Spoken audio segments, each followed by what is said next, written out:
from that perspective, these are a few of the challenges to the green building industry today. The initial extra investment and unwillingness to pay by the consumer for a premium that is realized over the life of the project. Sometimes the non-availability of local materials or just documentation about local materials when it comes to talking about what the embodied energy of some of these elements are, or the lack of experience at a local level by consultants, by vendors, by enablers. There's a lot of new technology that is seen globally. The beauty about sustainability is that if it's in fact is not local, if it does not derive its very roots from a local perspective, they tend to start falling apart, especially when you start sourcing materials from large distances.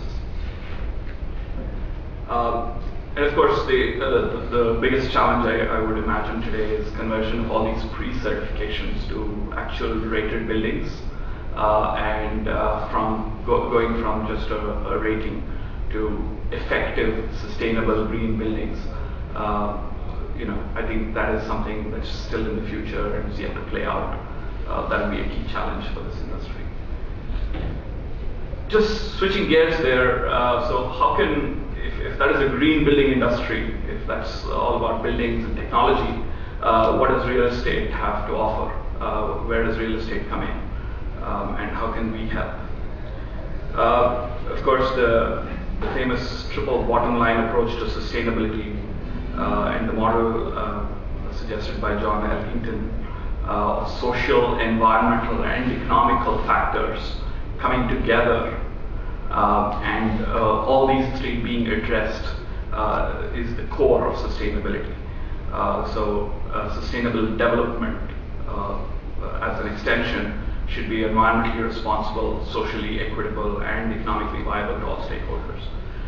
This is where real estate developers have a role to play, because they bring together a lot of these different elements, whether it is consumer demand, whether it is viability, whether it is the technology itself. This is one of the reasons why I think a lot of the onus for some of these sustainable activities fall on real estate developers.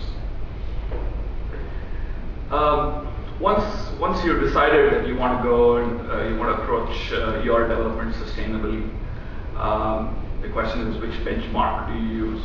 There are several rating system benchmarks that you're all aware of: LEED, BREEAM, GRUHA, IGBC, etc. And then there are water-specific benchmarks, those that look at conserving water, reusing water, recycling water. Then there are very specific energy benchmarks, which look at just energy usage, the conservation of energy, the minimize of use of energy. A little higher plane is the emissions benchmark, is to control what you emit, because as a fallout of water strategies and energy strategies, you're looking at emissions, and by controlling emissions, you're trying to control a lot of these other factors. And of course, the ultimate in these benchmarks is the carbon benchmark.